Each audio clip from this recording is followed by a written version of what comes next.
Marqué par les séquelles de plusieurs décennies de guerres meurtrières, le Vietnam, fascinant par sa beauté, émouvant et parfois déroutant, a réussi à préserver son identité et sa culture. Les avions ne larguent plus de bombes sur ce pays. En revanche, ils lâchent une multitude de voyageurs, tous fascinés par ce territoire d'Asie qui a enfin ouvert ses portes au monde extérieur après une histoire tourmentée.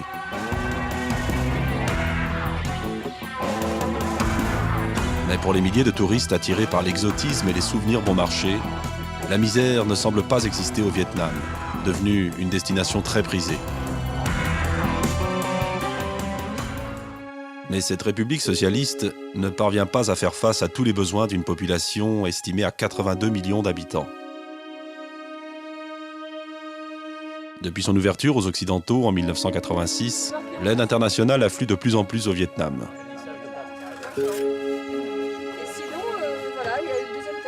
Parmi les nombreuses organisations non gouvernementales, un petit groupe d'intervenants bénévoles attire particulièrement l'attention.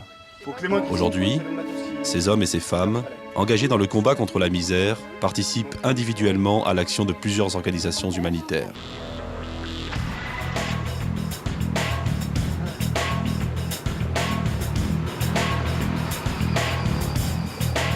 Marc de Muink, ancien parachutiste, est totalement immergé dans le milieu associatif humanitaire depuis de nombreuses années.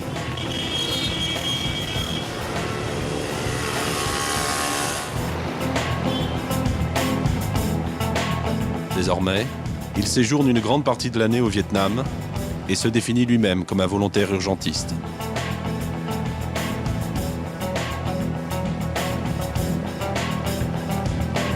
Engagé bénévole au sein de plusieurs associations françaises, Marc parcourt la région de Saigon du matin jusqu'au soir.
Quel que soit leur terrain d'intervention et leur façon d'agir, toutes ces femmes et ces hommes participent à l'amélioration des conditions de vie dans ce pays grâce aux liens tissés avec les populations locales.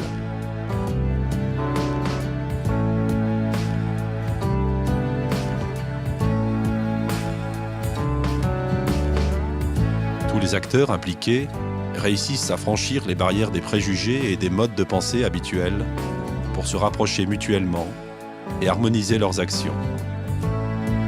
Un vrai partenariat qui se construit sur une réelle bonne volonté, accompagnée d'actions concrètes et pas seulement sur des discours inconsistants. Frère Jacques, dormez-vous, dormez-vous, c'est que le matin, den den dong, den den dong.